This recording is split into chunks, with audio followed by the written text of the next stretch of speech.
আমার নাম কিন্তু খলিলুল্লাহ বা খলিলুর রহমান, মানে আল্লাহর বন্ধু। আমার নামের অর্থ আমি আমার নাম আল্লাহর বন্ধু, আমি তো করি শয়তানের কাম, তাহলে কি আল্লাহর বন্ধু হইতে পারবা?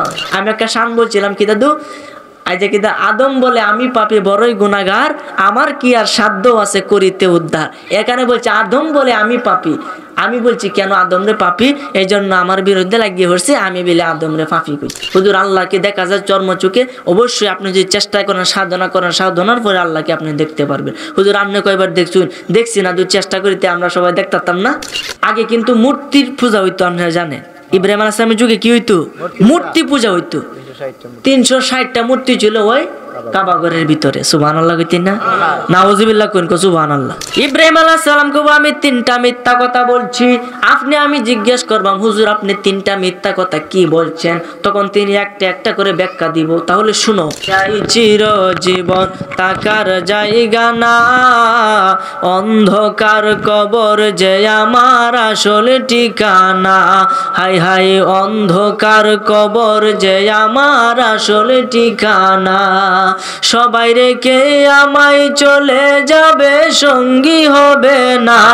সবাই রেখে আমায় চলে যাবে, সঙ্গী হবে না। আমার মরণ আসিবে কখন কেউ তো জানে না, আমার মরণ আসিবে কখন কেউ তো জানে না। জানেন আপনি মরণ কুমল? আপনি জানেন? তা জানেন না তে কই না কেরে? শান করলে কি গুণ হইব? না। শান করলে অন্তরে মুহাব্বত বাড়বো, তৃপ্তি বাড়বো। কথা কোন ঠিক কিনা? শান কি আপনাদের ভালো লাগে না খারাপ লাগে? ভালো লাগে। যার শান খারাপ লাগে তার ভিতরে ঝামেলা আছে। কথা কোন ঠিক কিনা? আর যার শান ভালো লাগে তার কাছে নবীর সম্মান, আল্লাহর গুণগান সবই ভালো লাগবে। আর যার ভিতরে সমস্যা এর কিছুই ভালো লাগবে না। কারণ আল্লাহ কোরআন মাজিদে কইছে ফি কুলুবিহিম মারাদুন, তাদের ভিতরে রোগ আছে, মানুষের অন্তরে রোগ আছে। সেই অন্তরের রোগটাকে পরিষ্কার করার জন্য আল্লাহর ওলির কাছে যাইতে হয়। বলেন না সুবহানাল্লাহ। এই জন্য অন্তরের রোগ আপনি ধরতে পারবেন না, ডাক্তার হেকিম কবিরাজ আপনার অন্তরের রোগ ধরতে পারবে না। অন্তরের রোগ হলো কলবের রোগ। এই কলবটাকে পরিষ্কার করতে হলে আল্লাহর ওলির নেক তাওয়াজ্জুহ লাগবে এবং আপনাকে আল্লাহ জিকির করতে হবে, তাহলে কলবটা পবিত্র হবে। যে কলবে কুলুবুল মুমিনিনা আরশুল্লাহ, মুমিনের কলবে আল্লাহ থাকে। বলেন সুবহানাল্লাহ। তে আল্লাহকে তো এখানে বসবাস করাইতে হবে।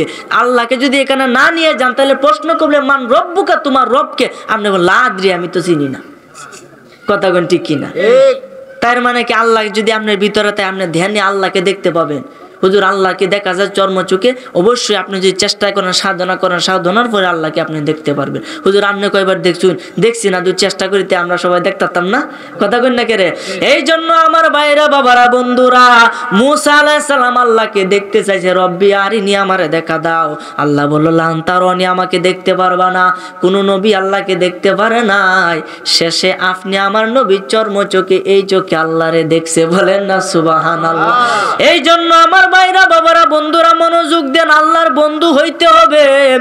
নবীর আল্লাহ পাকের একজন পয়গাম্বর, নাম হলো ইব্রাহিম খলিলুল্লাহ। নাম কি? খলিলুল্লাহ শব্দের অর্থ হলো আল্লাহর বন্ধু। আমার নাম কিন্তু খলিলুল্লাহ বা খলিলুর রহমান, মানে আল্লাহর বন্ধু। আমার নামের অর্থ আমি আমার নাম আল্লাহর বন্ধু, আমি তো করি শয়তানের কাম, তাহলে কি আল্লাহর বন্ধু হইতে পারবা? কথা কই না কেরে? একবার নাম আপনি সুন্দর আলী, বেড়া হয়েছে কাইলে, নাম এবং কামে তো মিলতে হলো। কথা কই ঠিক কিনা?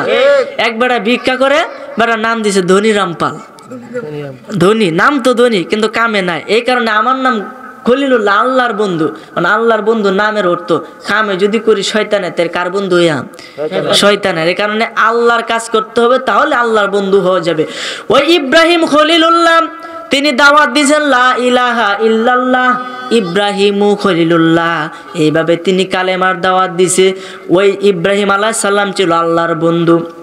একদিন আল্লাহ তাআলা হযরত আজরাইল আলাইহিস সালামকে পাঠাইলেন তার জানকে কবজ করার জন্য। একটু মনোযোগ দেন রে বাবা। আল্লাহ তাআলা হযরতে আজরাইল আলাইহিস সালামকে পাঠাইছেন হযরতে ইব্রাহিম ও খলিলুল্লাহ জানটাকে কবজ করার জন্য। তখন আজরাইল গেছে, গিয়া বলতেছে হুজুর আপনাকে তো আল্লাহ বলেছে যাইতে হবে, আপনার সময় তো শেষ, এখন আপনাকে মৃত্যুবরণ করতে হবে। তখন ইব্রাহিম আলাইহিস সালাম ওই আজরাইল আলাইহিস সালামকে একটা প্রশ্ন করছিল যে ভাই আজরাইল, আমি চলে যাব ঠিক আছে, কিন্তু তোমার কাছে আমার একটা প্রশ্ন। তখন বলতেছে, হুজুর কি প্রশ্ন বলেন। তুমি কেলে আল্লাহর কাছে জিগাও কি আগেকার নবীর আর আগেকার না, যে নবী যারা ছিল তাদেরকে কিন্তু আগে অনুমতি নিত যে তারা কি যাইবো গা নাকি থাকবো, আগে কথাটা কিন্তু তারা জিগাইতো। এরপরে তারা যদি না যাও গা লয়ে যাও গা তাহলে যান কবজ করতো, আর যদি না আরো কয়েকদিন থাকবাম তারপরে যান কবজ করতো। তাদের যে স্বাধীনতা ছিল, বলেন না সুবহানাল্লাহ। কারণ নবীজিরে যখন আমাদের নবী যখন পর্দা করবে তখন আল্লাহ তাআলা জিবরাইলের মাধ্যমে পাঠাইছে, হুজুর আপনি কি থাকবেন না যাবেন গা। আমি তো যাই মেঘ, আমি আর কি থাকতাম না। আল্লাহ পাকের আরশে আজিমের ডান পাশে আপনাকে দাফন করা হবে, আপনি রাজি হইলে আপনি আমার কাছে বলেন। তখন বলতে আমার এতিম উম্মতরা কই থাকবো। সুবহানাল্লাহ। সেই নবী বলে আমাদের মতো। বাবা রে সেই নবী কেন রে বাবা, আমিও তো আপনার মতো না, কথা কোন ঠিক কিনা? আমার মুখ আপনার মুখ মিল আছে? আমার যে গুণ ক্ষমতা আপনার ক্ষমতা এটা আছে? আপনার যেটা আমার আছে নাই। এই কারণে কোনো মানুষে বা মানুষের মতো না, নবী তো দূরের কথা, নবীজি রূপে গুণে কাহারও মতো না। নবীজি ছিল সুঠাম দেহের অধিকারী, উঁচাও না লম্বাও না, মধ্যম আকৃতির মানুষ ছিলেন তিনি সুপুরুষ ছিলেন। তার মতো একজন এরকম আল্লাহর বান্দা পৃথিবী কিয়ামত হয়ে যায়, এরপরে তার মতো কেউ হতে পারবে না, বলেন না সুবহানাল্লাহ। ওনার 5টা সূরত, এর মাঝে 3টা হলো উল্লেখযোগ্য, সূরতে হাক্কি, সূরতে মালাকি, সূরতে বাশারি, বলেন না সুবহানাল্লাহ। সূরতে হাক্কি মানে খোদার সূরত, আল্লাহর সূরত। যখন তিনি ওই জগতে ছিলেন তখন তার সূরত ছিল মাওলার সূরত। যখন তিনি ফেরেশতার মধ্যে আসলেন তখন তার সূরত হলো সূরতে মালাকি মানে ফেরেশতার সূরত। তিনি যখন মানব এই পৃথিবীর মধ্যে আসলেন, মানুষের কাছে আসলেন, তখন তার সূরত হলো সূরতে বাশারি মানে মানুষের সূরত, বলেন না সুবহানাল্লাহ। এই জন্য মানুষের সূরত আপনি বলতে পারবেন না তিনি আমাদের মতোই। হুজুর আল্লাহ তো কোরআন মাজিদে কইছে, কুল ইন্নামা আনা বাশারুম মিসলুকুম, নবী আপনি বইলা দেন আমি তোমাদের মতোই মানুষ। কাফেরদেরকে কইছে, কাফেরদেরকে কইছে, বলেন কাফের আর নবীজি কি সমান? কথা কই না কেরে? এটা তাফসীর পড়লে বাবা বুঝবেন এটা কাকে বলা হয়েছে। এই জন্য আমি এই দিকে যাব না, মূল আলোচনার দিকে যাব। আপনাকে আমাকে আল্লাহর ওলি হইতে হবে, বন্ধু হইতে হবে। যদি বন্ধু হইতে পারেন তাহলে আপনার অনুমতি নিয়ে আজরাইল জান কবজ করতে পারবে, এর আগে পারবে না।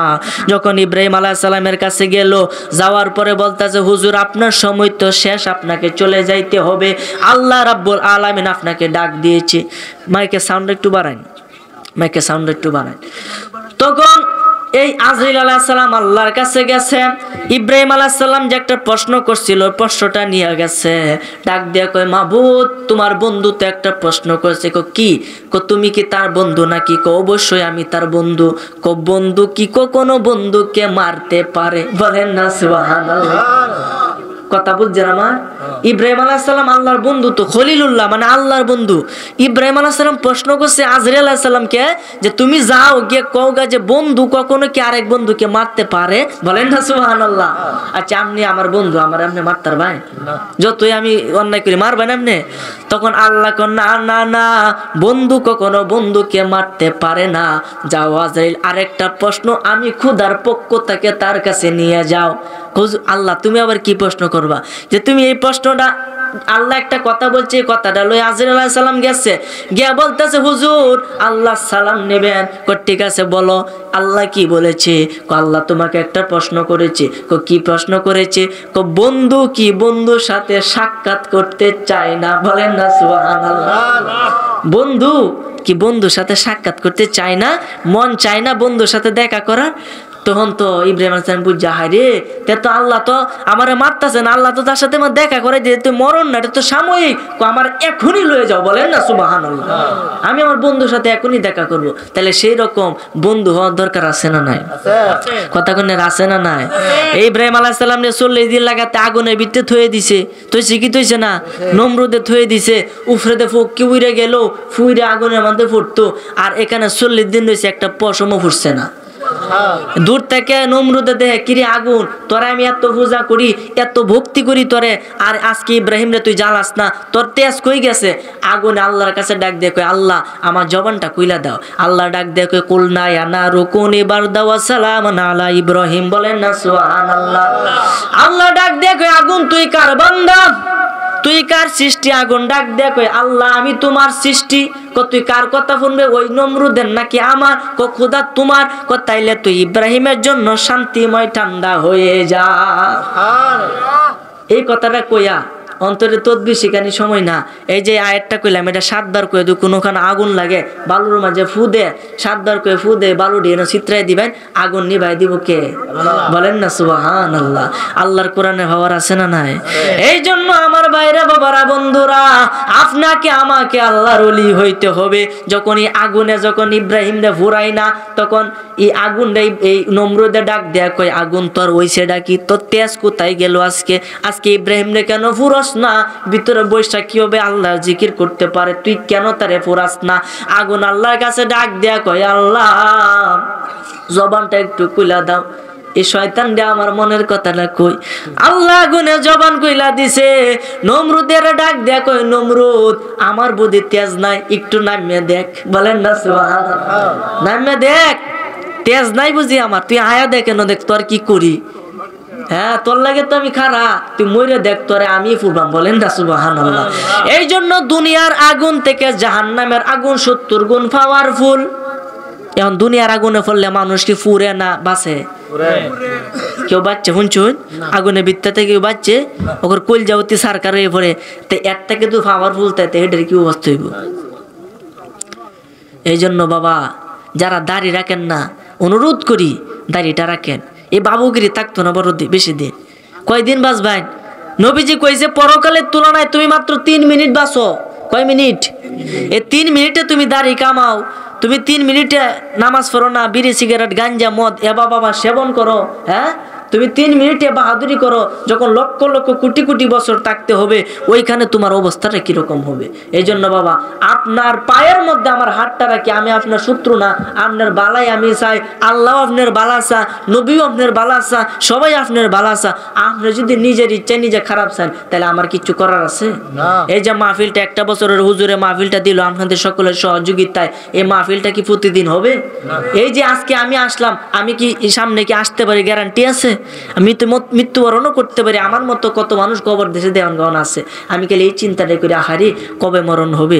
আর এই জন্য সর্বক্ষণ মৃত্যুর জন্য প্রস্তুত হয়ে থাকি, কেননা যখনই মরণ হবে যাতে ঈমানের সাথে মরতে পারি, কালমা যাতে মুখে উচ্চারণ হয়, আল্লাহ যাতে সবাইকে তৌফিক দান করে। বলেন আমিন।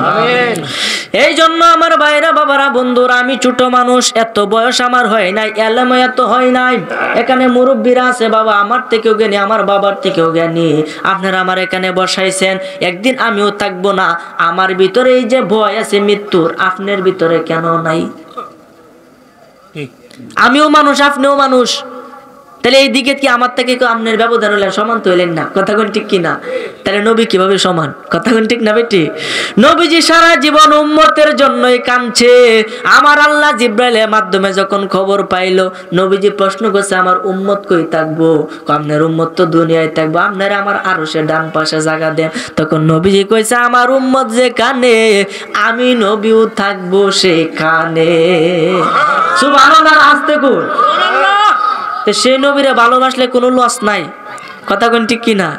পৃথিবীতে সবাই আপনাকে ভালোবাসবে স্বার্থ ছাড়া না, স্বার্থ নিয়া, কিন্তু নবীজি আপনাকে ভালোবাসবো স্বার্থ ছাড়াই। বলেন না সুবহানাল্লাহ। সেই নবী আপনার নবী নয়, আমার নবী নয়, যিনি জিনের নবী, মানুষের নবী, ফেরেশতার নবী, আরশ কুরসি লৌহ কলমের নবী, আমার আল্লাহ বলছে স্বয়ং আমার নবী। বলেন সুবহানাল্লাহ। এই জন্য আমার ভাইরা বাবারা বন্ধুরা খুব মনোযোগ দেন, অল্প কথা বলবো। ইব্রাহিম আলাইহিস সালাম আল্লাহর বন্ধু ছিল, এই জন্য তাকে আল্লাহ প্রশ্ন করছিল তুমি কি আইবা না আইতা না? তখন সে বলছিল যদি আল্লাহর সাথে আমি সাক্ষাৎ করি এখনই আমি চলে যাব। সেরকম বন্ধু হওয়া দরকার আছে না নাই? হাসরের ময়দানে বাবা আরে কুন্ডা কয়ে মাথার ভিতরে সবগুলা খালি আইতাছে। বেশি বেশি পড়বেন তাহলে মাথার মধ্যে আস্তে আস্তে সিরিয়ালে কে দিয়ে দিব। এই জন্য পড়তে হবে বাবা, পড়ার কোনো বিকল্প নাই। আমার ভাইরা বাবারা বন্ধুরা, ইব্রাহিম আলাইহিস সালাম হাসরের ময়দানে যখন হাসরের মাঠ কায়েম হয়ে যাবে, সমস্ত মানুষ মাথার আঘাত উপরে সূর্য থাকবে, মাটি তামার মতো গরম হয়ে যাবে। ওই কঠিন মুসিবতে সবাই যাবে আদম আলাইহিস সালামের কাছে একটু সুপারিশ করার জন্য। আদম বলবে আমার কোনো ক্ষমতা নাই, আমি একটা ভুল করছিলাম। আসলে কি ভুল করছে? কিন্তু বাসার লাগে কইব যাও অন্য নবীর কাছে যাও। এভাবে যাইতে যাইতে হযরতে ইব্রাহিম খলিলুল্লাহর কাছে যাইব, গিয়া কইব আপনি তো আল্লাহর বন্ধু ছিলেন, আপনাকে তো 40 দিন আগুনের ভিতরে রাখা হয়েছে, আপনার পশমও পুড়ে নাই, আপনি তো সেই আল্লাহর পয়গাম্বর, আপনি আমাদেরকে আজকের এই কঠিন মুসিবতের সময় একটু সাহায্য করেন। বলেন না সুবহানাল্লাহ। ইব্রাহিম আলাইহিস সালাম কয় আমি জীবনে 3টা মিথ্যা কথা কইছি, এখন যদি আমি আল্লাহর সামনে গিয়ে খার হয়ে গেলি কই তোমাদের কথা, আল্লাহ যে আমার জিগায় মিস কথা কইসলা কেরে, তোর আমার উভয়টা কি হইব? বলেন না সুবহানাল্লাহ। আচ্ছা আপনারা কোন নবীরা কি মিস কথা কো? কুল্লুল আম্বিয়ায়ে মাসুমুন, সমস্ত নবীগণ হলো নিষ্পাপ, কোনো গুনাহ নাই। যদি বলেন নবীরা গুনাহগার, পাক্কা কাফের। কোন নবী গুনাহগার নয়, ফেরেশতাও গুনাহ করে না। এই জন্য নবীদেরকে গুনাহগার বলা যাবে না। আমি একটা শান বলছিলাম কি দাদু, আজ কিদা আদম বলে আমি পাপী বড়ই গুনাহগার, আমার কি আর সাধ্য আছে করিতে উদ্ধার। এখানে বলছে আদম বলে আমি পাপী, আমি বলছি কেন আদম রে পাপী, এই জন্য আমার বিরুদ্ধে লাগিয়ে হচ্ছে, আমি বলে আদম রে পাপী কইছি। নাউজুবিল্লাহ কইতেন না। আদম বলে আমি পাপী, তার মানে কেলা কইছে? আদম কইছে, আমি কইছি না। কোনটা কই? আমি তো কই বাবা আমার জন্য দোয়া করেন, আমি তো গুনাহগার মানুষ, এই কারণে কি গুনাহগার হয়ে গেছি? আপনি কি এটা বুঝবেন? আমি কইছি অন্ত আপনি আরেকজনের তো কোন হুজুরের তো কইছে হুজুরে গুনাহগার, তাহলে কি ভুল হইব? কথাটা কিন্তু ভুল হইতো না, কথা কোন ঠিক কিনা? এই জন্য আমার ভাইরা বাবারা বন্ধুরা, ওই ইব্রাহিম আলাইহিস সালাম আপনি আমার থেকে বাঁচার জন্য বলবে আমি তো জীবনে 3টা মিথ্যা কথা বলছিলাম। কিন্তু নবীরা কিন্তু মিথ্যা কথা বলে না, কারণ ওই দিন কোনো নবীর পাওয়ার থাকবে না। একমাত্র দু জাহানের বাদশা নবী, উম্মতের কান্ডারি নবী, রহমতের ভান্ডারী নবী, ওই নবী যে আপনি আমাকে সুপারিশ করবে। ইব্রাহিম আলাইহিস সালাম কব আমি 3টা মিথ্যা কথা বলছি। আমি জিজ্ঞেস করবাম হুজুর আপনি 3টা মিথ্যা কথা কি বলছেন, তখন তিনি একটা একটা করে ব্যাখ্যা দিব। তাহলে শুনো, একবার আগে কিন্তু মূর্তির পূজা হইতো, আপনারা জানেন। ইব্রাহিম আলাইহিস সালামের যুগে কি হইতো? মূর্তি পূজা হইতো। 360টা মূর্তি ছিল ওই কাবা ঘরের ভিতরে। সুবহানাল্লাহ কইতেন না? নাউজুবিল্লাহ কোন কো সুবহানাল্লাহ। কাবা ঘরের ভিতরে কয়টা মূর্তি আছে? 360টা মূর্তি। চিন্তা করা যায় কাবা ঘরের ভিতরে আল্লাহর ঘর, নাউজুবিল্লাহ। তখন এখানে তারা পূজা করত, খুব মনোযোগ দেন। যখন পূজা করার পরে তারা কিন্তু দেবতারে খাওয়াইতো, আপনারা সকলে জানেন। আচ্ছা মাটির মূর্তি কিছু খাইতে পারে? কিন্তু দেওয়ার পরে তারা কইতো না ভগবান খাইছে আল্লাহ আমরা খাই, তারাই খাই আসতো। বুঝছেন না কি কইছি? তার মানে দিত তাদেরকে, কিন্তু তারা কি ক্ষমতা আছে খাওয়ার? লড়ার ক্ষমতা নাই। যখন একদিন এইভাবে 360টা মূর্তি ছিল, তারা পূজা করতো। ইব্রাহিম আলাইহিস সালাম ছোটবেলা সকালে যখন দেখে সূর্য উঠতো, তখন কই দেখছো কারবারটা এত বড় সূর্য, হ্যাঁ মন আমার ক্ষুধা। একটু পরে দেখ সূর্য তল হয়ে গেছে, কোনা এ ক্ষুধা হতে পারে না। যে ক্ষুধায় সর্বত্র বিরাজমান, সে কখনো লয় নাই কয় নাই, সে কখনো ডুবতে পারে, তার মানে সে আমার ক্ষুধা নয়। তে ক্ষুধারা নিজে নিজে চিনছে। রাত্রে দেখে চাঁদ উঠছে, কিরে চাঁদ নিয়ে আমার ক্ষুধা। একটু পরে সকালে উঠে দিয়ে চাঁদ নিয়েও নাই, না যেটা বাসছে আবার ডুববে পারে, সে আমার ক্ষুধা হতে পারে না। এইভাবে চিনতে চিনতে আরেকবার মাথার মধ্যে আসলো, এই যে সূর্যটা যে বানাইছে, চন্দ্রটা যে বানাইছে, আসমান যে বানাইছে, মাটি যে বানাইছে, পৃথিবী যে বানাইছে, মানুষ যে বানাইছে, ওই ব্যক্তি আমার ক্ষুধা।